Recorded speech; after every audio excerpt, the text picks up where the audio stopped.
In the famously awesome video game The Legend of Zelda: Ocarina of Time, the hero Link travels to a lot of temples. The Temple of Time, the Forest Temple, the Fire Temple. When I played this game as a kid, I always thought to myself, what were these buildings used for? They certainly don't correspond to our general definition of temples. Greek temples have readily identifiable functions: the divine image of a god inside, the sacrificial rites occurring outside. Church buildings also have obvious functions: space for congregation and space for rituals like baptism and the Eucharist. The ritual function of the religious sites in Hyrule are not so obvious, and add that to the fact that Hylian mythology includes gods, sacred sages, fairies, and demons, we must conclude that the Hylians subscribe to a sophisticated religion that is unlike any religion in the real world. In this video, I'm going to analyze the in-game religion of Hyrule, imagining myself as an anthropologist given the task to describe what I'm calling the Hylian religion, or Hylianism. Using the data provided by the Legend of Zelda games, what did these fictional people believe? What rituals did they practice, and how can we compare the Hylian religion to its real-world analogs? In 2010, the scholar of religion Dr. Stephen Prothero wrote a best-selling book titled God is Not One, where he argues that all religions have different goals or different problems that they're trying to overcome. And because of this, we should not say that all religions are fundamentally the same. They aren't all climbing the same mountain, but are climbing different mountains with different sets of climbing gear. To illustrate the huge differences between religions, Prothero uses a 4-point rubric. Every religion has a problem, a solution, a set of techniques to solve that problem, and exemplary figures who demonstrate these techniques. So in Buddhism, the problem is suffering, the solution is nirvana. Techniques for achieving nirvana would include the Eightfold Path, and exemplars include bodhisattvas and lamas who are especially skilled at achieving nirvana. Now, of course, these are big generalizations. Religions are internally diverse, and we can't distill an entire religion into 4 lines. But I do think that this rubric helps illustrate the huge differences between religions, so let's try applying it to Hylianism. In the Hylian religion, one of the main problems, a problem that influences many different aspects of its beliefs and practices, is the lack of power.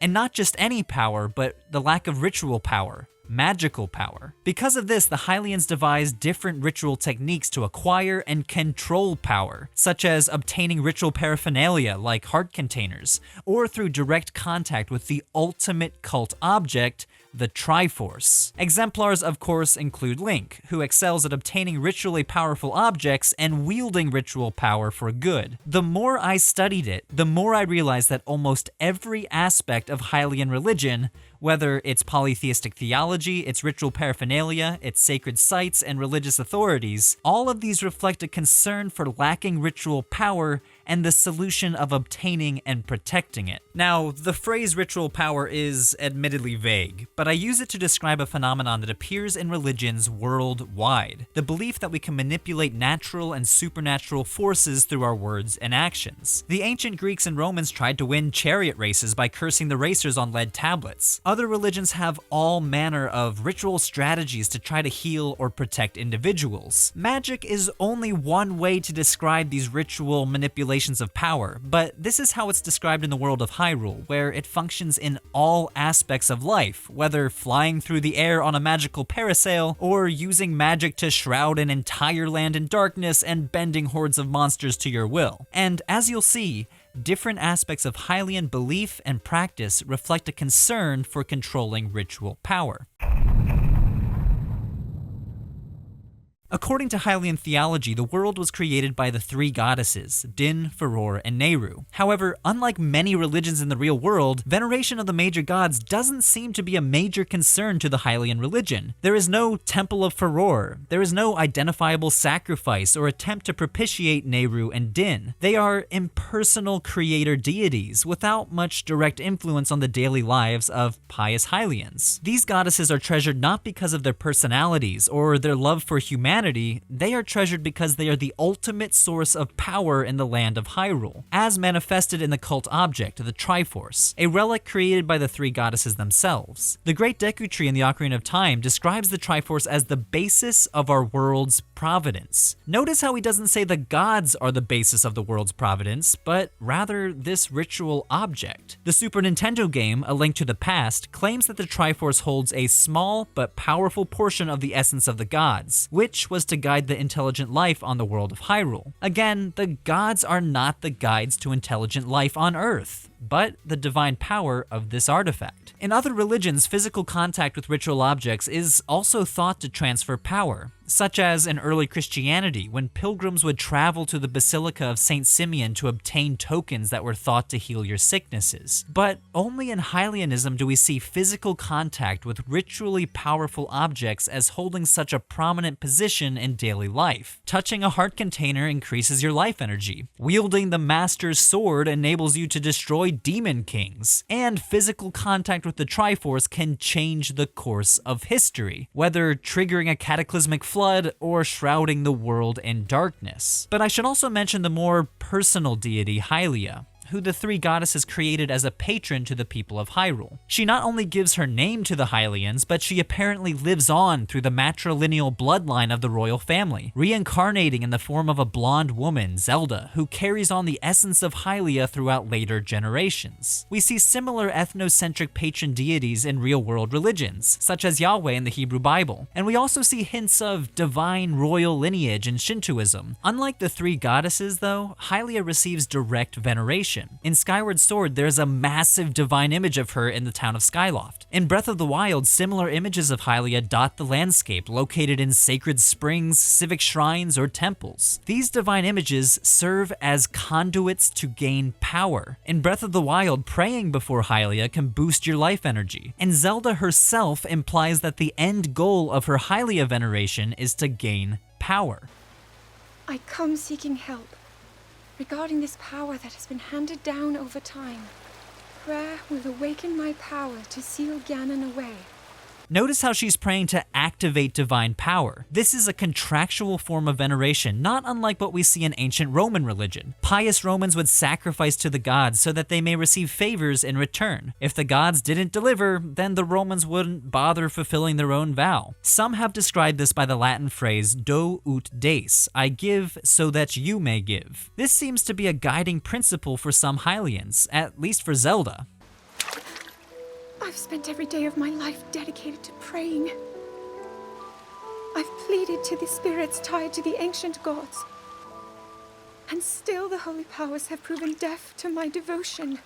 I venerate Hylia so that she may bestow power on me in return. But Hylians were not just concerned with obtaining power, but also controlling and protecting power. Here we turn to the roles of religious sites and religious authorities. In Hyrule, ritual power is vulnerable, partly because the ultimate power in the universe, the Triforce, is 1, unmediated, meaning anyone can touch it, and 2, it's morally neutral. The intentions of whoever wields that power determines whether it's evil or good. Because of this vulnerability, the Hylians devised ritual strategies to protect it from falling into the wrong hands. The Temple of Time is a key example. Even though it looks like a Christian cathedral, the structure has no obvious communal use. It's always empty, and there's no area that would suggest people gather here or where cultic practice might take place. The single ritual fixture in the building, an altar, serves only to block access to the sacred realm where the Triforce resides. The temple is basically a building-sized padlock to the sacred realm. But what do we make of the temples such as the Forest Temple, the Spirit Temple, basically any of the puzzle-filled mazes found in every Zelda game? Like I said at the start of the video, the ritual function of these sites is even more obscure. They are labyrinths with a series of rooms filled with traps and puzzles, and though they sometimes have religious iconography, altars, and statues, they don't seem to encourage the rituals that we would expect at a sacred site, like processions or maybe animal sacrifice. I argue that they're designed specifically to confuse visitors in an attempt to hide ritual objects, whether they are magical tools or a mirror to another dimension. Any normal visitor would die pretty quickly within these temples, effectively protecting the power residing within. But what do you do when you are the one in control of the power?